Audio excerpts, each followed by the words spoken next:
네, 오병이어의 기적 세 번째 시간입니다.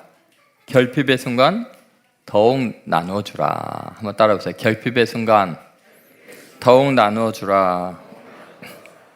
여러분, 우리 인생은 결핍을 늘 경험하고 삽니다. 어떤 사람은 물질의 결핍이 있지만 어떤 사람은 지적인 결핍이 있을 수 있고요. 어떤 사람은 인간관계의 결핍이 있을 수 있고, 다 나름대로 보면요, 모든 걸 다 갖춘 사람 한 명도 없습니다. 그 결핍이 하나님을 만나는 공간이 되는 거예요.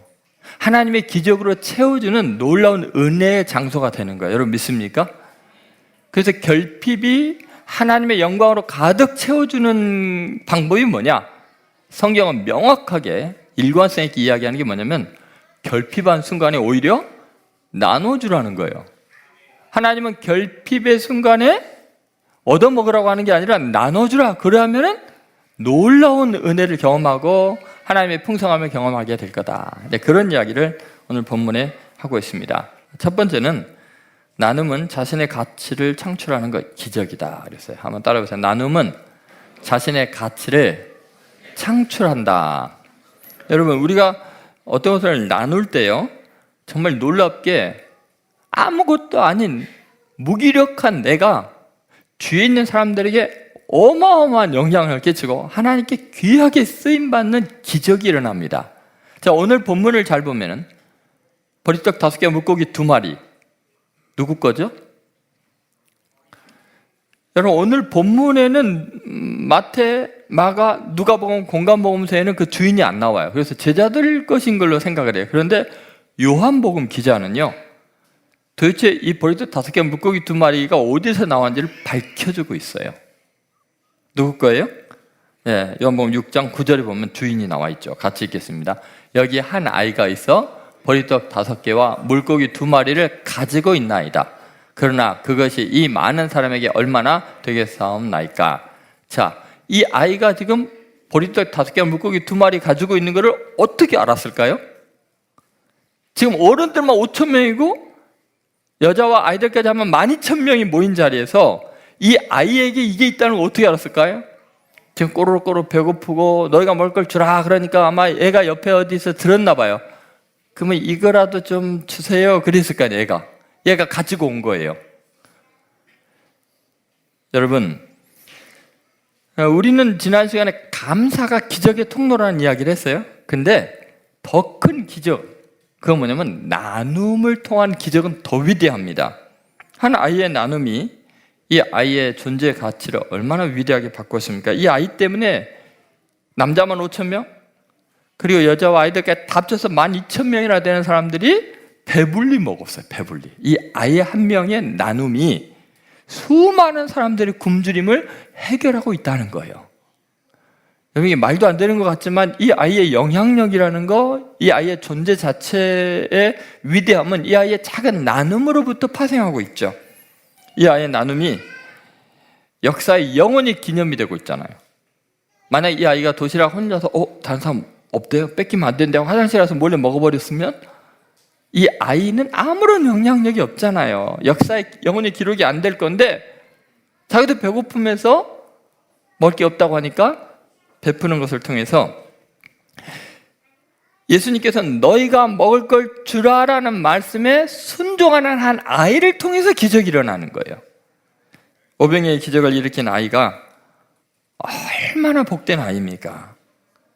여러분, 얼마나 이 아이의 영향력이 큰가? 이 작은 나눔이 얼마나 놀라운 반향을 일으키고 있는가를 한번 생각해 보세요. 여러분이 아무리 돈을 많이 가지고 있고 대단한 사람에도 이 아이만큼 영향력을 끼치기가 힘드는데 요한복음 6장 14절 15절에 보면 이 아이의 나눔의 결과가 이렇게 나옵니다. 같이 읽습니다.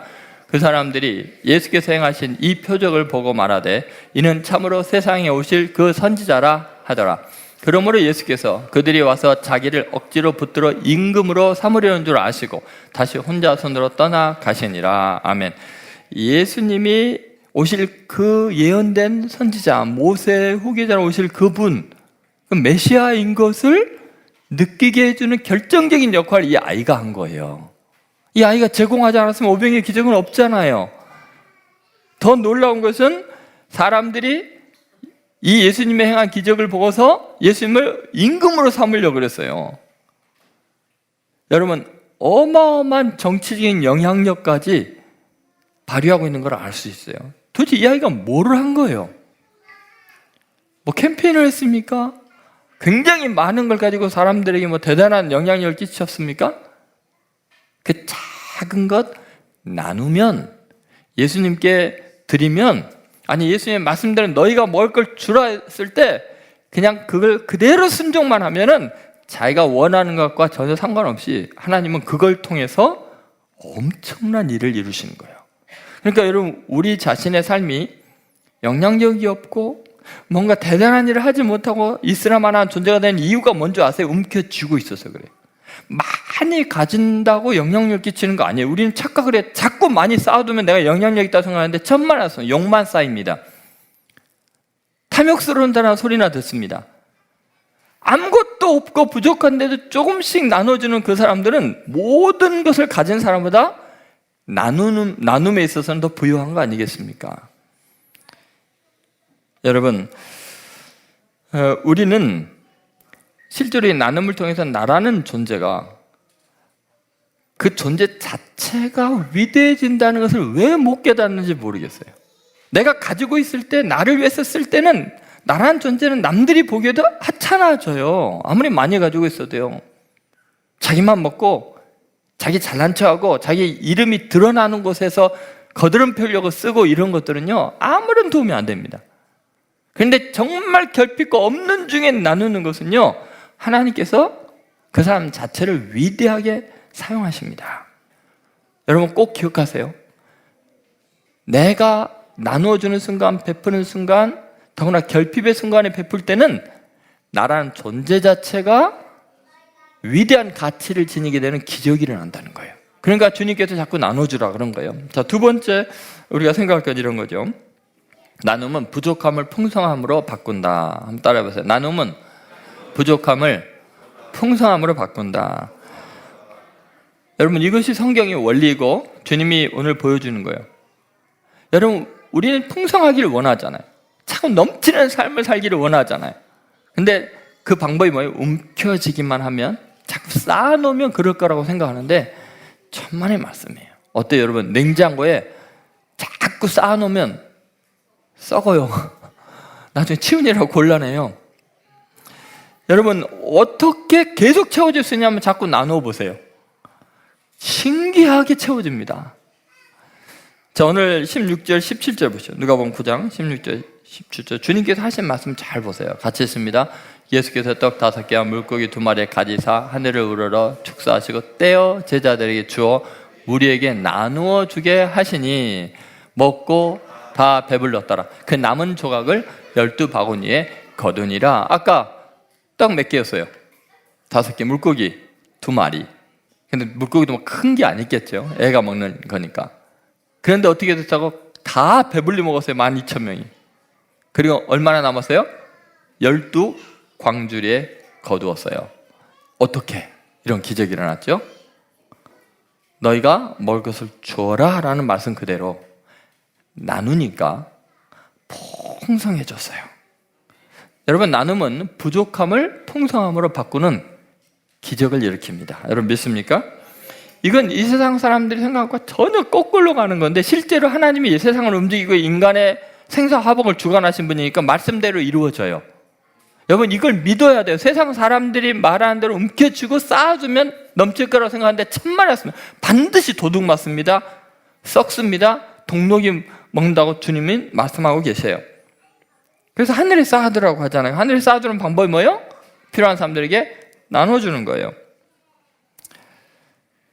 여러분, 예수님께 드린 이 아이의 보리떡 5개, 물고기 2마리는 정말 가난한 한 아이의 도시락 반 정도에 해당합니다. 그런데 자신의 것으로 자기만을 위해서 하는 게 아니라 말씀 그대로 굶주린 사람들을 위해서 나누어 주니까 어마어마한 풍성한 결과가 생긴 거죠. 여러분, 아무리 많이 가졌다 할지라도 나누지 못하면 하나님 보시기는 그거는 부족한 상태예요. 아무리 적을지라도 누군가가 나눠줄 수 있는 여유가 있는 사람은 하나님 보시기에 부자예요. 여러분, 이것이 성경의 원리라 방법이 없어요. 예를 들어 볼게요.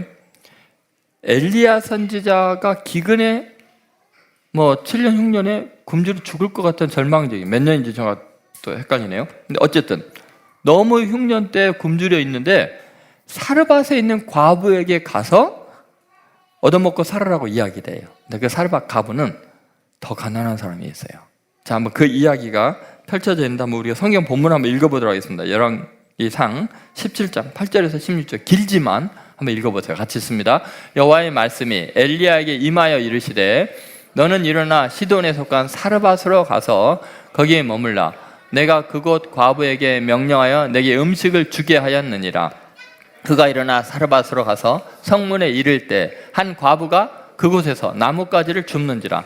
이에 불러 이르되 청하건대 그릇에 물을 조금 가져다가 내가 마시게 하라. 그가 가지러 갈 때 엘리야가 그를 불러 이르되 청하건대 내 손에 떡 한 조각을 내게로 가져오라. 그가 이르되 당신의 하나님 여호와께서 살아계심을 두고 맹세하노니 나는 떡이 없고 다만 통에 가루 한 움큼과 병에 기름 조금뿐이라. 내가 나뭇가지 둘을 주어다가 나와 내 아들을 위하여 음식을 만들어 먹고 그 후에는 죽으리라. 엘리야가 그에게 이르되 두려워하지 말고 가서 내 말대로 하려니와 먼저 그것으로 나를 위하여 작은 떡 한 개를 만들어 내게로 가져오고 그 후에 너와 내 아들을 위하여 만들라. 이스라엘의 하나님 여호와의 말씀이 나 여호와가 비를 지면에 내리는 날까지 그 통에 가루가 떨어지지 아니하고 그 병에 기름이 없어지지 아니하리라 하셨느니라. 그가 가서 엘리야의 말대로 하였더니 그와 엘리야와 그의 식구가 여러 날 먹었으나 여호와께서 엘리야를 통하여 하신 말씀같이 통에 가루가 떨어지지 아니하고 병에 기름이 없어지지 아니하니라. 아멘. 여러분 믿습니까? 하나님의 말씀이거든요.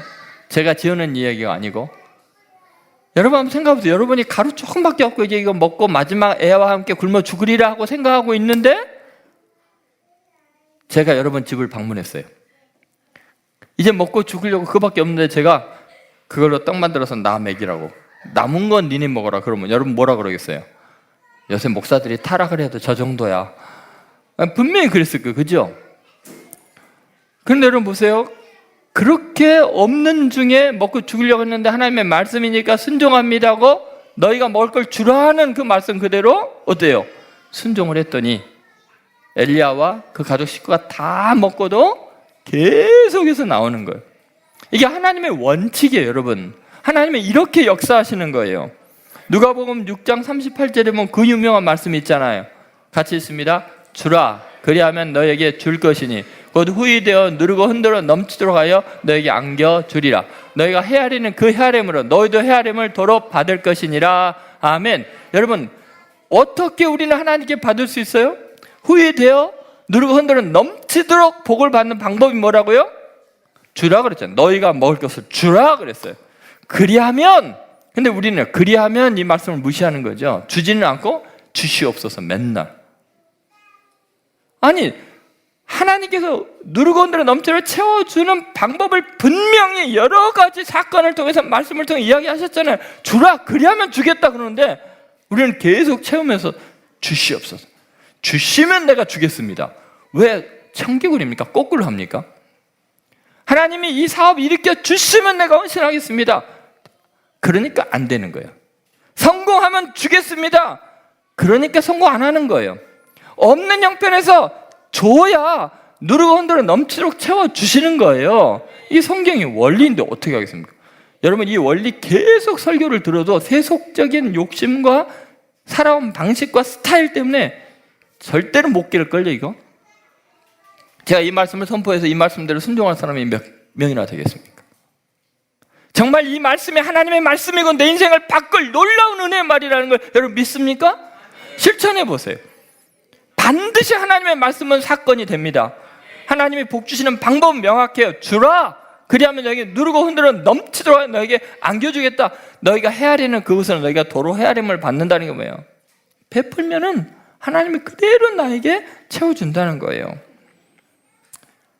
이것이 하나님의 셈법이고 우리는 하나님의 말씀을 변경할 수가 없고 하나님의 말씀대로 역사도 움직이고 개인의 삶도 그대로 말씀대로 이루어집니다. 여러분 믿습니까? 온 세상은 하나님의 말씀 그대로 사건이 이루어질 수밖에 없어요. 하나님은 만물을 창조하시고 역사를 주관하시는 전능자이기 때문에 그분 말씀하신 대로 하는 거지 내가 원하는 대로 되는 게 하나도 없습니다. 그러니까 여러분, 다른 사람이 남 주는 거에 대해서 축복할 망정 막지 마세요. 그 사람 복 받는 방법인데 내가 안 한다고 남도 안 해야 된다고 생각하지 마세요. 그 사람은 그 사람대로 하나님께 복 받는 비밀을 알고 있는 신앙의 신비를 경험한 사람들이니까 그렇게 하는 거예요. 내 수준이 아니에요. 있어야 하는 게 아니에요. 있는 사람은 더 할 일이 많아요. 있는 사람은요, 도울 것이 너무 많아요. 그래서 더 힘들어요, 사실은. 없는 사람이 없는 중에 주는 게 쉬워요. 맞습니까? 여러분, 별로 없으면요, 이거 줘도 그만, 안 줘도 그만이에요. 근데 있는 사람은요, 줄 때 이게 줘야 되는 게 많기 때문에 정말 힘들어요. 그래서 여러분, 오늘 이 말씀 그대로 믿으세요. 주면 정말 놀라운 하나님의 역사로 결핍이 풍성함으로 바뀌는 은혜가 있는 줄로 믿습니다. 마지막 세 번째, 더 놀라운 은혜가 있어요. 왜 너희가 먹을 걸 주라 그러냐? 나눔은 물질적 실체를 영적 사건으로 바꾼다. 한번 따라해보세요. 나눔은 물질적 실체를 영적인 사건으로 바꾼다. 여러분, 물질적이라는 것은 한계가 있고 유한하다는 거예요. 어느 날 폐기되고 썩고 반드시 없어지게 되어 있는 것이 물질이에요. 그런데 이게 나누는 순간 영적인 영원성을 지닌 하늘의 복으로 바뀌게 되는 거예요. 질적인 변화가 일어난다는 거죠. 자, 정말 그럴까요? 여러분, 이렇게 작은 떡 나눔이 예수님의 몸과 피를 나누는 것으로 그대로 연결이 되어버리니까 정말 놀라운 이야기가 펼쳐집니다. 자, 한번 16절 말씀 같이 한번 읽어보겠습니다. 16절, 17절입니다. 예수께서 떡 5개와 물고기 2마리를 가지사 하늘을 우러 축사하시고 떼어 제자들에게 주어 무리에게 나누어 주게 하시니 먹고 다 배불렀더라. 그 남은 조각을 12바구니에 거두니라. 아멘. 여러분, 여기서 예수님께서 하시는 행동을 잘 한번 보세요. 어떻게 했어요? 자, 하늘을 우러 가지사 하늘을 우러 축사하시고 떼어 제자들에게 주셨다. 성만찬 하는 것 같잖아요. 여러분, 지금 이 아이가 나눈 작은 것이요, 그대로 예수님의 십자가 지시기 전에 성만찬에 당신 자신의 몸과 이 피를 줄 것을 그대로 재현하는 거예요. 단어가 똑같습니다. 성만찬에 쓰인 단어와 똑같습니다. 자, 여러분, 이것이 의미하는 바가 뭘까요? 자, 예수님은요, 정말 이것이 거룩한 일이라는 것을 확증하기 위해서 오병이어의 기적 마지막에 예수님이 그 모든 것을 갖다가 남은 것을 어떻게 해요? 거두라고 하셔요. 남은 부스러기들을 하나도 버리지 말고 다 거두라고 하셔요. 자, 이 사건의 의미를, 이 부스러기 남은 것을 거두는 게 얼마나 중요한지, 어떤 의미가 있는지를 잘 보여주는 것이 마가복음서에 나오는 병행 구절이에요. 마가복음서에는요, 마가복음 6장에 오병이의 기적이 일어나요. 자, 보세요. 6장에. 그 다음에 8장에서 7병이의 기적이 일어나요. 6장 마지막에서 오병이의 기적이 일어나고 남은 것, 부스러기도 다 거두라고 해요. 자, 8장에서 7병이의 기적을 일으키고 그 남은 것 다 거두라 그래요. 부스러기 다 거두라 그래요. 그런데 마가복음 7장에서 6장과 8장 요 떡 사건, 기적 사이에 하나의 사건이 들어가는데, 스로보니게 헬라 여인이 자기 딸 좀 고쳐달랬더니 예수님이 뭐라고요? 자녀의 떡을 취해서 개들에게 던짐이 마땅치 않다 그래요. 언제 이 여인이 떡 달라고 그랬어요? 자기 딸 귀신 고쳐달라고 그랬는데, 귀신 나가게 해달라고 그랬는데 뭐라 그래요? 예수님은 자녀의 갑자기 떡 이야기를 해요. 왜요? 앞에서 오병이요, 뒤에서 7병이요 떡 이야기를 하시고 사건이 있었잖아요. 그 의미를 가르쳐주는 게 뭐냐면은, 자녀의 떡을 취해서 개들에게 던짐이 마땅치 않다 했더니 그녀가 뭐라 그래요? 주여 올소이다마는, 그 다음 뭐라, 개들도 상에서 떨어지는 부스러기를 먹나이다. 부스러기 이야기를 해요. 그죠? 아까 뭐라 했어요? 6장에서 남은 부스러기 다 거두라. 8장에서 부스러기 거두라. 이 그녀는 뭐예요? 그 부스러기 그거라도 주십시오. 제자들은 이게 무슨 의미인지를 몰랐어요. 이 부스러기 거두라는 게.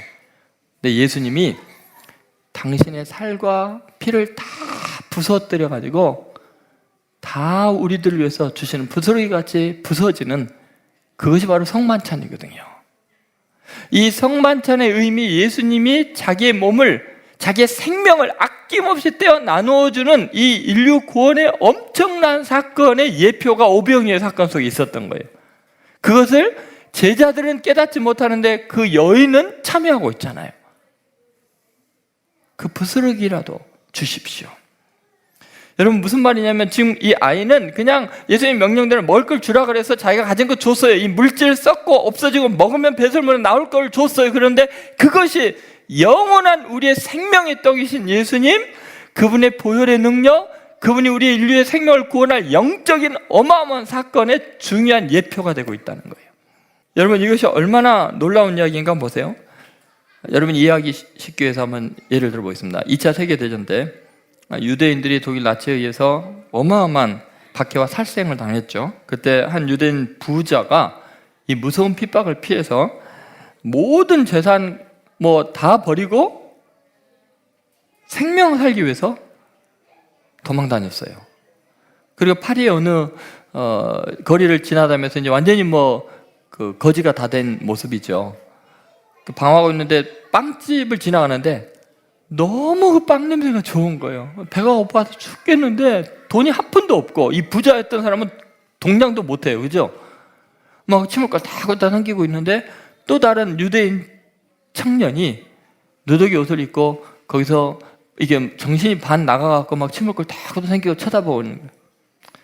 그 옆에 있던 파리에 있던 어떤 거지가 그걸 물건이 보더니 일어나서, 누더기 옷을 걸쳐놓은 데서 일어나서 자기가 동냥한 돈을 다 걷어가지고 빵집에 들어가더니 빵을 사가지고 나오더니 그 청년 유대인에게 주고 말없이 사라지는 거예요. 나중에 이 부자 유대인이 회복이 된 다음에 그런 이야기를 만나는 사람마다 합니다. 그 거지의 빵은 자기의 생명을 주는 빵이요, 그 청년의 육체와 정신을 살리는 하늘의 빵이었습니다. 여러분 거지가 자기 돈으로 이 빵을 사서 남한테 주는 거예요.